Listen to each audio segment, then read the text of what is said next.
The Walking Dead World Beyond. We've heard about this series coming for a while. We finally have the first episodes. It was originally meant to come out a while ago. They kept pushing it back, and then we had COVID. We kept pushing it back, and now the first episode has been released.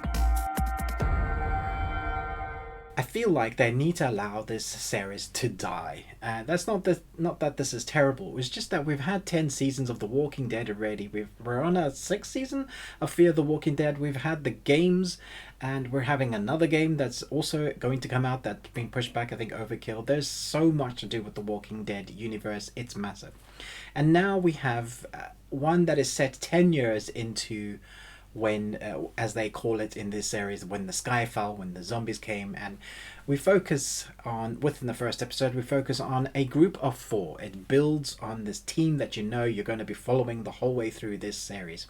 You also know that where these people are, things are going to go to pot, because that is the way that always works out with The Walking Dead. You have a little bit of happiness, watch that get destroyed.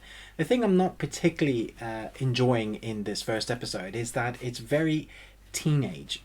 Although that I'm guessing that's the new demographic for this series. You have the equal amount of gore that you normally get in this series, and yet it seems like it's aimed at a younger demographic, which is a weird contrast to have in itself. I guess these days we can watch all sorts of gore. It doesn't really matter what age demographic you are. It just feels off. It feels weird. You're having weird colors into the mix. It feels like they've tried to take the IP of The Walking Dead and try to make it fresh. Even the score and the music, the feel of it feels like it's too serious, almost like you would be watching a teenage series set in a high school. It's basically where it starts, or a high school-esque vibe, and then mix that with The Walking Dead. And you put those two together, and that's quite basically what happens. That's not to say it isn't an enjoyable episode. I thought the acting was very good. I like the protagonist that they've chosen for us to go on this journey with. I'm interested to see if they survive. I mean, I guess if it's anything like the original Walking Dead, they have lots of characters that come and go, get wiped out very quickly. If it is true to the Walking Dead series, they will wipe out a few of those that we like very quickly.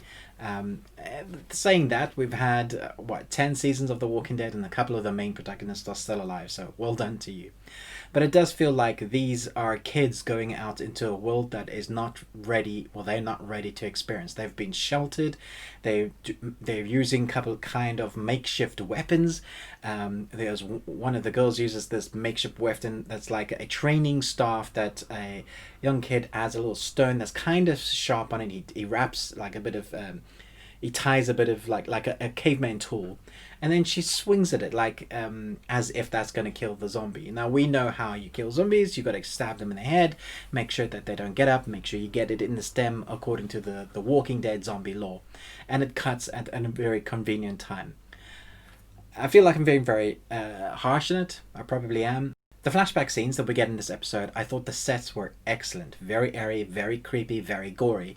Exactly what you want from a Walking Dead series. I feel like had they started there and then worked their way up, like we could have had a whole season just of that being. I know we've had that kind of with Fear the Walking Dead, and The Walking Dead kind of gave us the origins, but I liked what they created there with those flashbacks. It was very interesting to me.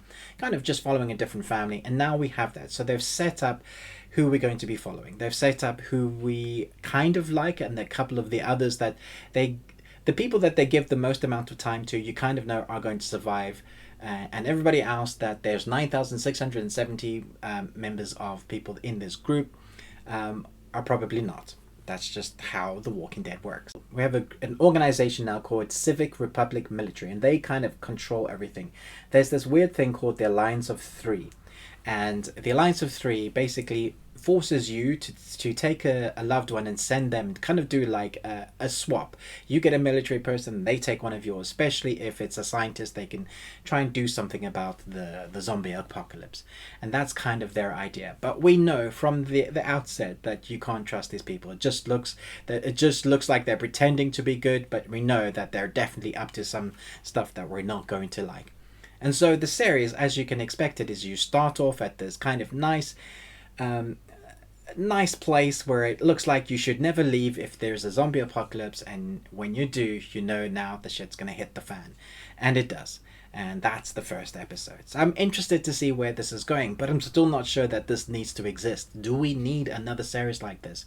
Maybe I'll feel differently like 6 seasons in if it gets to be picked up again. It's on Amazon and I presume a few other places. But if you have Amazon Prime, you can check it out there. I'm not going to be rating this episode. I'm just kind of giving you my overview thoughts of what I thought about this new series. I'm sure people are going to be talking about it. They haven't done a lot of trailers and stuff. There's not been a big push on Amazon for this or anywhere else. So it kind of went dead and then suddenly they've released this episode. So let me know if you knew this was coming out. Are you going to check it out? Thanks so much for watching this review. But most of all, until next time, remember, live long and Tuesday.